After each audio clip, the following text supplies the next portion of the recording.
नमस्कार। आप सभी का स्वागत है राजीव मैथ्स एकेडमी में।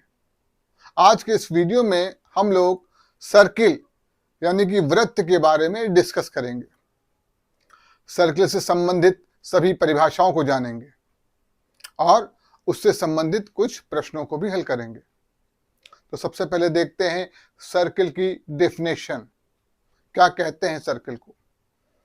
कि किसी निश्चित बिंदु से समान दूरी पर स्थित बिंदुओं के बिंदुपथ को वृत्त कहते हैं, या इसको कह सकते हैं locus of all points of equi distance from a fixed point is called circle.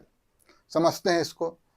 एक निश्चित बिंदु लिया हमने, यानी एक हमने फिक्स पॉइंट लिया, इससे समान दूरी पर हमने बिंदुओं को ड्रॉ कर बना लिया। इन सभी बिंदुओं को अगर मिलाते हैं, इनका लोकस बनाते हैं या इनका बिंदुपथ बनाते हैं, तो इस आकृति को वृत्त कहते हैं या सर्किल कहते हैं।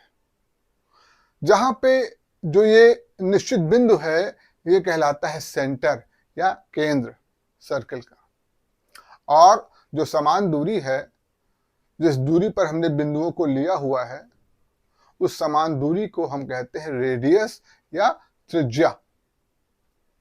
ठीक है।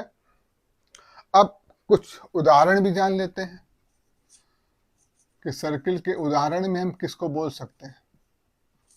उदाहरण जानने के पहले इस बात पे गौर करिएगा कि सर्किल एक 2 डायमेंशनल फिगर है, 3 डायमेंशनल फिगर नहीं। गेंद को आप सर्किल नहीं कह सकते हैं। गेंद एक स्फेयर होता है, फुटबॉल एक स्फेयर है, सर्किल नहीं है। सर्किल चपटा होता है, गोल होता है। इसके एग्जाम्पल में चूड़ी ले सकते हैं। चूड़ी, कंगन या रिंग, छल्ला जिसको बोलते हैं, साइकिल का पहिया।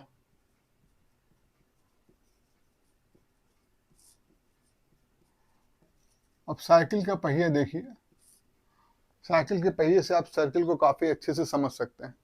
देखिए, ये आकृति लगभग आपको साइकिल के पहिए जैसी दिख रही होगी। इसमें जो सेंटर है साइकिल के पहिए में, वो धुरी होती है, और ये जो आपको रेडियस वाली लाइंस दिख रही हैं साइकिल के पहिए में, इनको आपको क्या बोलते हो?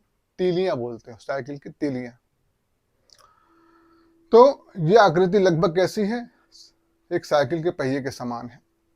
तो ये एक वृत्त का एग्जाम्पल है। और भी बहुत सारे वृत्त के यानी सर्किल के एग्जाम्पल्स होते हैं। अब हम लोग सर्किल से संबंधित कुछ डेफिनेशंस के बारे में जानते हैं। सबसे पहले जानते हैं जीवा के बारे में या कॉर्ड के बारे में। ये कॉर्ड क्या है? सर्किल के किन्हीं भी 2 पॉइंट्स को मिला दिया जाए, भाई ये सर्किल है, ये जो कर्व्ड लाइन है, इसी आउटर लाइन को सर्किल बोलते हैं। इसके किन्हीं भी 2 पॉइंट्स को मिलाया जाए तो ये कहलाता है कॉर्ड यानी कि जीवा। यहां पे जीवा क्या कहलाएगी? AB।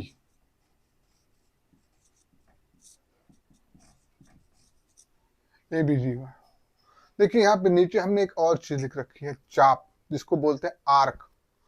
अगर AB जीवा है यानी कि कॉर्ड है, तो जो A से लेकर B तक जो ये एक कर्व्ड लाइन है, इस लाइन को बोलते हैं आर्क। इसको भी AB से रिप्रेजेंट करेंगे, लेकिन इसके ऊपर एक हम कर्व लाइन बनाएंगे, तब ये क्या कहलाएगा? आर्क कहलाएगा। अगर सिर्फ AB लिख देंगे तो ये क्या है? कॉर्ड है यानी कि जीवा है। तो जीवा में और आर्क में यानी कि चाप में ये डिफरेंस होता है कि जीवा एक स्ट्रेट लाइन है, यानी कॉर्ड एक स्ट्रेट लाइन है, जबकि आर्क कर्व लाइन है। वो सर्किल के सरकमफ्रेंस का एक पार्ट है। सर्किल का सरकमफ्रेंस क्या होता है? सरकमफ्रेंस को हम लोग परिधि कहते हैं, यानी जो आउटर लाइन है, जो पूरी कर्व लाइन है सर्किल की, इस पूरे सर्किल की आउटर लाइन को हम लोग परिधि यानी कि सरकमफ्रेंस कहते हैं। यहाँ पर कॉर्ड के बारे में एक और बात जान लेना आवश्यक है कि एक सर्किल में कितनी कॉर्ड बन सकती हैं। क्या कोई लिमिट है इसकी? 2, 4, 5? कोई लिमिट नहीं है। अनलिमिटेड कॉर्ड बनाई जा सकती है। कुछ कॉर्ड लंबाई में छोटी भी हो सकती है, कुछ कॉर्ड लंबाई में बड़ी भी हो सकती है, यानी छोटी बड़ी लंबाई की कई कॉर्ड बन सकती हैं। देखिए ये भी कॉर्ड है, ये भी कॉर्ड है, ये भी कॉर्ड है, सब कॉर्ड है ना, ये सब कॉर्ड है, कुछ छोटी कुछ बड़ी। ये भी कॉर्ड है, देखिए सब कॉर्ड्स बन रही हैं। एक सर्किल में बहुत सारी कॉर्ड्स बनाई जा सकती है। ठीक, अब सर्किल की सबसे बड़ी कॉर्ड जो होती है वो होती है डायमीटर, यानी कि व्यास। ये बड़ी क्यों होती है? क्योंकि ये सेंटर से पास होती है। सर्किल में सबसे बड़ी कॉर्ड कहां से पास होगी? सेंटर से। और जो कॉर्ड सेंटर से पास होगी उसी को हम लोग डायमीटर कहते हैं। अब नंबर ऑफ डायमीटर्स कितनी कितनी हो सकती हैं? भाई सेंटर से पास होने वाली भी इनफाइनाइट लाइंस हो सकती हैं। ठीक, इनकी भी कोई लिमिट नहीं है। आप सेंटर से भी बहुत सारी लाइंस को पास करा सकते हो, यानी नंबर ऑफ कॉर्ड्स भी अनगिनत बनाई जा सकती है। नंबर ऑफ डायमीटर्स, हाँ कॉर्ड्स तो इनफाइनाइट है ही, डायमीटर्स भी एक सर्किल में बहुत हो सकते हैं। ठीक, अब डायमीटर और रेडियस के बारे में एक रिलेशन पढ़ लेते हैं कि डायमीटर जो होता है उसमें रेडियस 2 बार आता है। भाई एक ओ से लेकर, देखिए सेंटर से लेकर बी तक भी रेडियस है और सेंटर से लेकर ए तक भी रेडियस है, तो यानी रेडियस 2 टाइम्स आ रहा है इसमें। तो डायमीटर को बोलते हैं 2 इंटू रेडियस, यानी त्रिज्या का 2 गुना व्यास के बराबर होता है। ठीक है, हाँ सवाल करते समय इन बातों का ध्यान देना आवश्यक है। अब यहाँ पर नेक्स्ट डेफिनेशन पे आते हैं जिसको कहते हैं त्रिज्यखंड, यानी कि सेक्टर। अब हमने यहाँ क्या किया, इस सेंटर से, सेंटर को पॉइंट मान लिया, सेंटर से 2 रेडियस बनाए, ओ ए और ओ बी, 2 रेडियस है और एक आर्क है। इनसे मिले हुए पार्ट को हम कहते हैं सेक्टर या त्रिज्यखंड। ये पूरा पार्ट क्या कहलाएगा? सेक्टर कहलाएगा।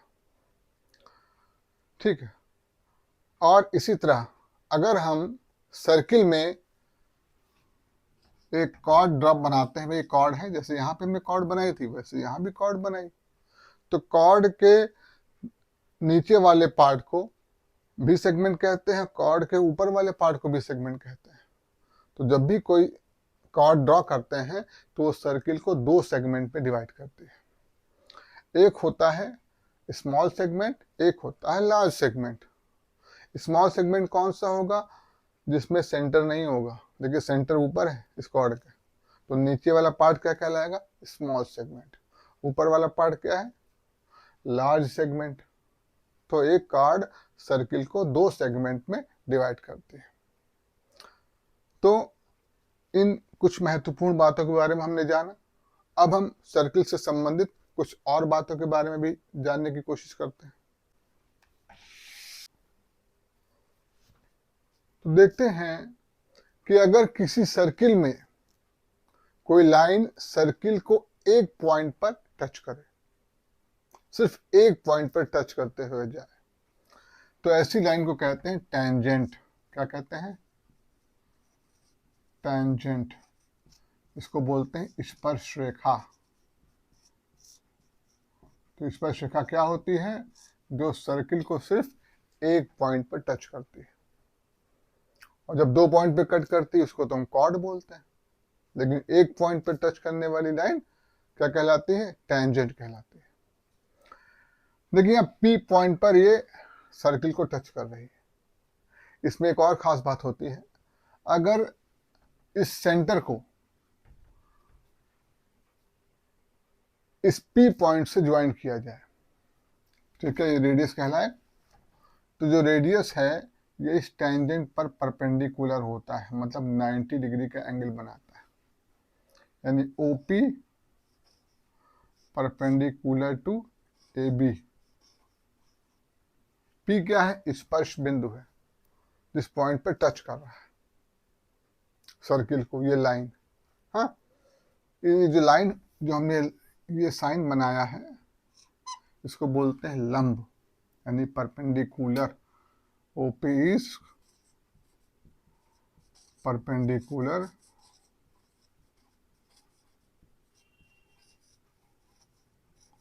To A B. इस पूरी लाइन को ऐसे लिख सकते हैं कि ओपी ए बी पर लंब है या परपेंडिकुलर है।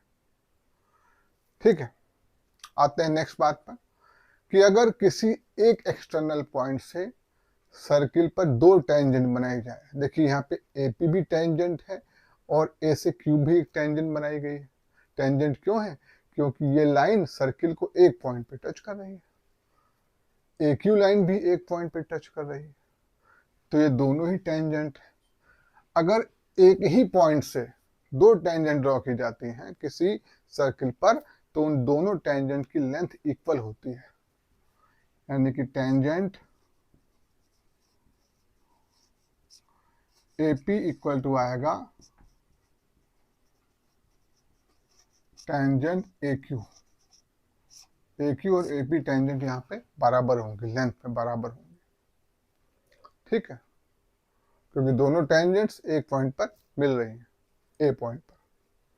अब यहाँ पर हमने कॉर्ड के बारे में बताया कि कोई AB कॉर्ड है, जिसके बारे में आप लोग पहले भी जान चुके हैं कि सर्किल के दो पॉइंट्स को मिलाने वाली लाइन कॉर्ड कहलाती है। इसमें एक और महत्वपूर्ण बात बतानी है कि अगर सेंटर से इस कॉर्ड पे परपेंडिकुलर डाला जाए, हमने ओसी लाइन ड्रॉ की है,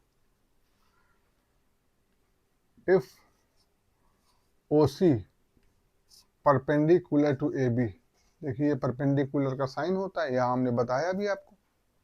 तो अगर ये परपेंडिकुलर है तो क्या होगा?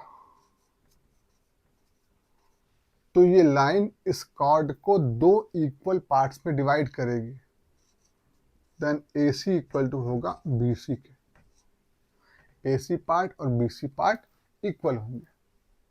अगर OC क्या है? परपेंडिकुलर, ये एंगल 90 डिग्री का इधर भी होगा इधर भी होगा, 90 डिग्री के एंगल्स हैं, तभी तो ये लाइन कहलाएगी परपेंडिकुलर AB पर। तब ये कंडीशन आ जाती है।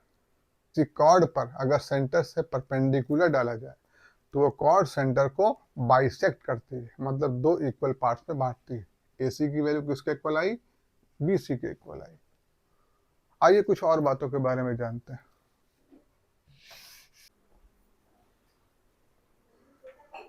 तो आइए सर्किट्स में कुछ और नियमों के बारे में जानते हैं। सबसे पहले देखते हैं इस सेमी सर्किल में। देखिए यहाँ सर्किल में हमने एक डायमीटर बनाया है, यानी कि व्यास। एक डायमीटर हमेशा सर्किल को दो इक्वल पार्ट्स में डिवाइड करता है, यानी ऊपर वाला पोर्शन क्या कहलाएगा? सेमी सर्किल कहलाएगा, अर्धवृत्त कहलाएगा।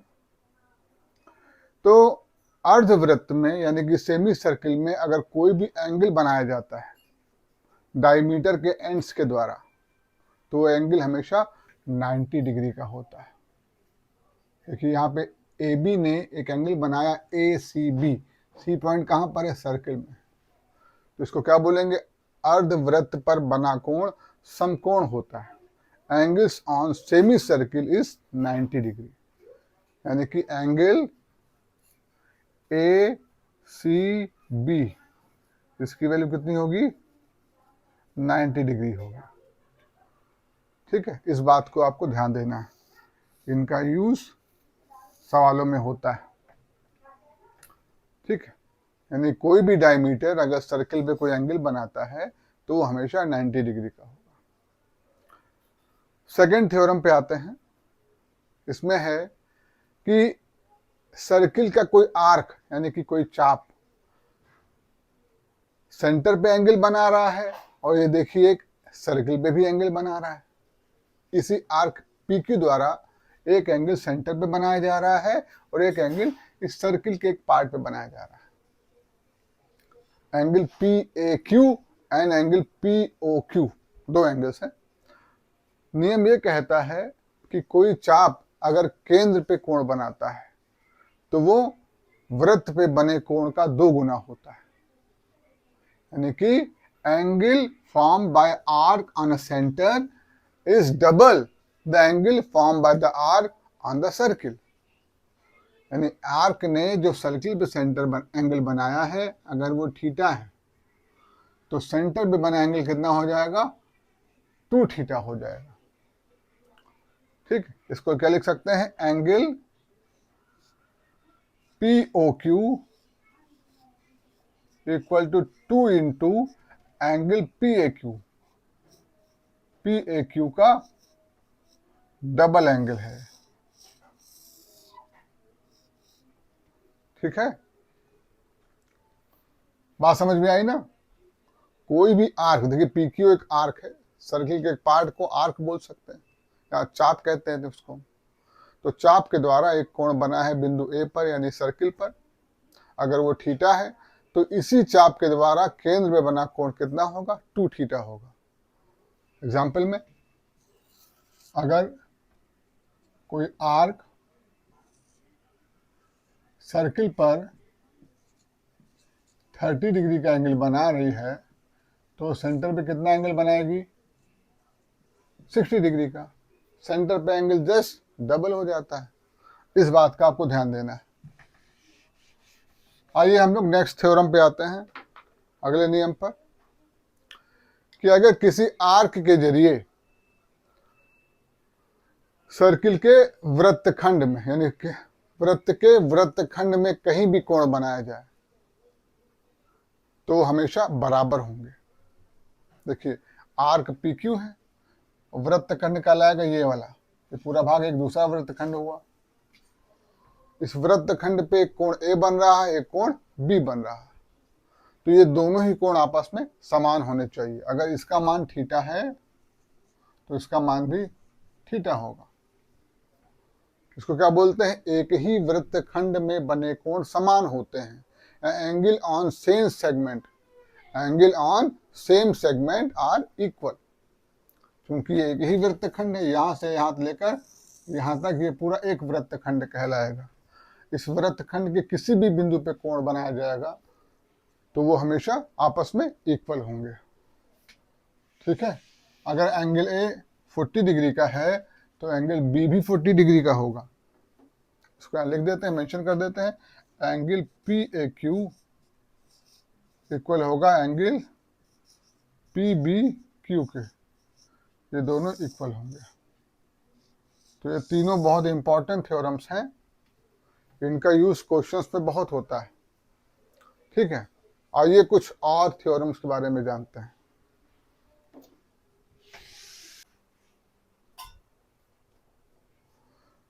आइए कुछ और महत्वपूर्ण प्रमेयों के बारे में जानते हैं, यानी कि थ्योरम्स के बारे में।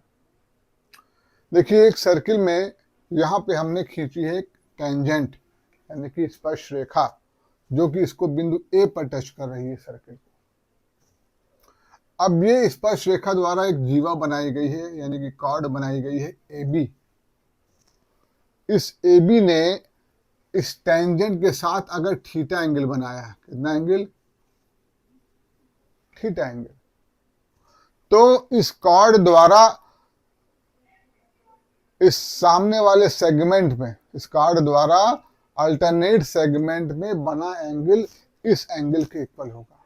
यानी कॉर्ड जीवा जो टेंजेंट के साथ एंगल बना रही है वही एंगल वो अल्टरनेट सेगमेंट पर भी बनाएगी। यानी ये एंगल भी कितना होगा? थीटा होगा। ठीक है, कॉर्ड AB द्वारा टेंजेंट PQ के A पॉइंट पर बना एंगल अगर थीटा है तो कॉर्ड द्वारा टेंजेंट पे बना एंगल और कॉर्ड द्वारा अल्टरनेट सेगमेंट में बना एंगल। अल्टरनेट सेगमेंट क्यों कह रहे हैं?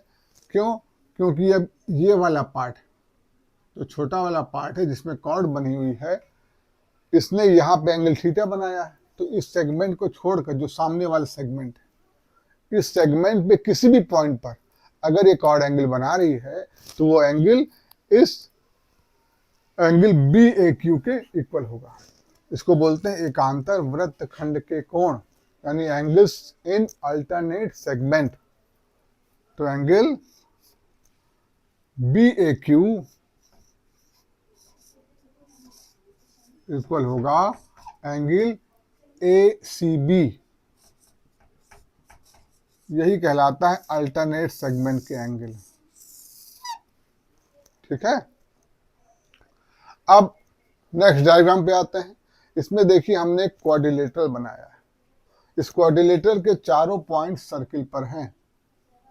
तो जिस क्वाड्रिलेटरल के चारों पॉइंट सर्किल पर हों, यानी चारों वर्टिसेस सर्किल पर हों, वर्टिसेस मतलब शीर्ष एक वृत्त पर हों, तब ऐसे क्वाड्रिलेटरल को, ऐसे चतुर्भुज को हम क्या कहते हैं? साइक्लिक क्वाड्रिलेटरल या चक्रीय चतुर्भुज। ठीक है, ये कहलाता है साइक्लिक क्वाड्रिलेटरल, क्योंकि इसके चारों वर्टिक्स किस पे हैं? सर्किल पर ही हैं। इसमें एक रूल होता है कि इसमें अपोजिट एंगल्स का सम 180 डिग्री होता है। सम ऑफ अपोजिट एंगल्स, अपोजिट का मतलब सम्मुख। अब बताइए इसमें अपोजिट एंगल्स कौन कौन से हैं? एंगल ए के अपोजिट है एंगल सी। क्या है? एंगल ए के अपोजिट एंगल सी है, यानी angle A plus angle C, ये कितने का होगा? इन दोनों का सम 180 डिग्री होगा। इसके अलावा देखिए एंगल बी के अपोजिट है एंगल डी, है यानी सम्मुख कोण। तो एंगल बी और एंगल डी का सम, ये भी कितना होगा? ये भी 180 डिग्री होगा। तो ये साइक्लिक क्वाड्रिलेटरल यानी कि चक्रीय चतुर्भुज की प्रॉपर्टी है। तो इसको ध्यान देना है। मान लेते हैं एंगल ए अगर 70 डिग्री का है, तो बताइए एंगल सी कितना होना चाहिए? इसको करने के लिए हमको 180 में 70 को माइनस कर देना होगा, तो ये बचेगा 110। ठीक है, इस तरीके से अगर एक एंगल पता हो तो उसके सामने का एंगल हम लोग निकाल सकते हैं। अगर एंगल डी 100 डिग्री का हो तो एंगल बी कितने का हो जाएगा? 80 डिग्री का हो जाएगा, क्योंकि इनका सम भी 180 होगा। तो हमने एग्जाम्पल्स के जरिए आपको समझाया कि हम अगर हमको एक एंगल मालूम है तो उसके सामने का एंगल हम लोग निकाल सकते हैं। कब? जब वो क्वाड्रिलेटरल एक साइक्लिक क्वाड्रिलेटरल हो।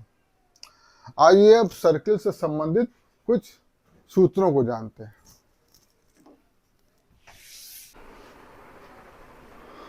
आइए हम लोग वृत्त से संबंधित कुछ महत्वपूर्ण सूत्रों के बारे में जानते हैं। तो सबसे पहले हम लोग एक अनुपात के बारे में डिस्कस करेंगे। किसके अनुपात के बारे में? परिधि और व्यास के अनुपात के बारे में। किसी भी वृत्त में अगर परिधि को व्यास से भाग दिया जाए, यानी उनका अनुपात निकाला जाए, सरकमफ्रेंस और डायमीटर का रेशियो निकाला जाए, ये बोल सकते हैं, तो तब इनका रेशियो हमेशा एक फिक्स वैल्यू आता है। उस फिक्स वैल्यू को नाम दिया गया पाई का। इसकी वैल्यू हमेशा 3.14 आती है। ठीक है, असल में इसकी वैल्यू एक इरेशनल नंबर होती है, क्योंकि ये एक non terminating non repeating decimal number होता है, लेकिन इसका लगभग मान 3.14 आता है। तो ये मान सभी वृत्तों के लिए, हर प्रकार के सर्किल के लिए इक्वल रहेगा। अगर उस सर्किल के सरकमफ्रेंस को उसके डायमीटर से डिवाइड किया जाए तो हमेशा यही वैल्यू आएगी। अब इसी की मदद से हम लोग सर्किल का सरकमफ्रेंस के लिए एक फार्मूला बना लेते हैं। वो होता है 2 पाई आर। आर कहाँ क्या है? यहाँ पे आर है रेडियस ऑफ सर्किल, यानी वृत्त की त्रिज्या। ठीक है, जैसे यहाँ पे त्रिज्या दिखाई रखी है, ये वृत्त की त्रिज्या होती है। व्यास हमेशा त्रिज्या का 2 गुना होता है। Diameter is always double of its radius. Radius का हमेशा डबल होता है डायमीटर। ठीक है, तो सरकमफ्रेंस का यह फॉर्मूला बन गया। अब आते हैं इस सर्किल के एरिया पर। यानी ये कितने एरिया को ऑक्युपाई करता है उसके लिए फॉर्मूला। पूरा एरिया जो होगा सर्किल का उसका फॉर्मूला होता है पाई आर स्क्वायर। आर यहाँ पर रेडियस है, अब पाई की वैल्यू आप पहले ही निकाल चुके हैं। अच्छा, पाई की वैल्यू आप 22/7 भी ले सकते हो। 3.14 जो वैल्यू है वो लगभग इसी के बराबर होती है। ठीक है, तो इस वैल्यू का यूज़ भी कर सकते हैं, इस वैल्यू का यूज़ भी कर सकते हैं। यानी कि हमने निकाल दिया वृत्त का क्षेत्रफल, एरिया ऑफ सर्किल का, ये फॉर्मूला हो गया। अब अगर सर्किल में हमको किसी आर्क की लेंथ निकालनी हो, जैसे आर्क यहाँ पे ए से लेकर बी तक है, ये एक आर्क है, इस आर्क की लेंथ अगर निकालनी हो, आर्क को कैसे रिप्रेजेंट करते हैं, ए बी लिखेंगे और इसके ऊपर एक ये साइन लगा देंगे, ये कहलाएगा आर्क। ठीक है, लेंथ ऑफ आर्क। ठीक, अब इसके लिए फॉर्मूला क्या है? इसके लिए फॉर्मूला होता है θ/360 इंटू 2πr। अभी देखिए आपने r 2πr कहीं पढ़ा हुआ है? ये देखिए 2πr क्या है? सरकमफ्रेंस है सर्किल का। अगर इसको θ/360 से मल्टीप्लाई कर दें तो हमको आर्क की लेंथ निकल आती है। थीटा क्या है? Theta is the angle subtended bye arc on the centre, यानी इस चाप के द्वारा केंद्र पर बनाए कोण को थीटा कहते हैं।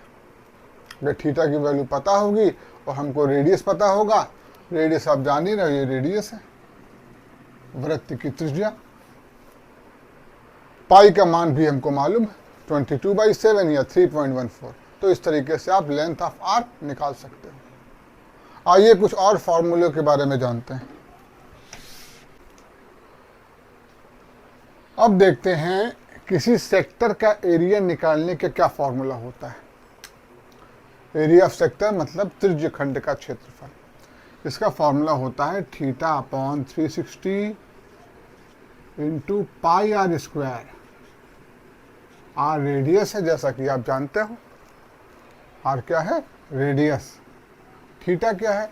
Angle subtended bye arc on the centre, यानी इस चाप के द्वारा केंद्र पे बनाया गया कोण। ये कितना है?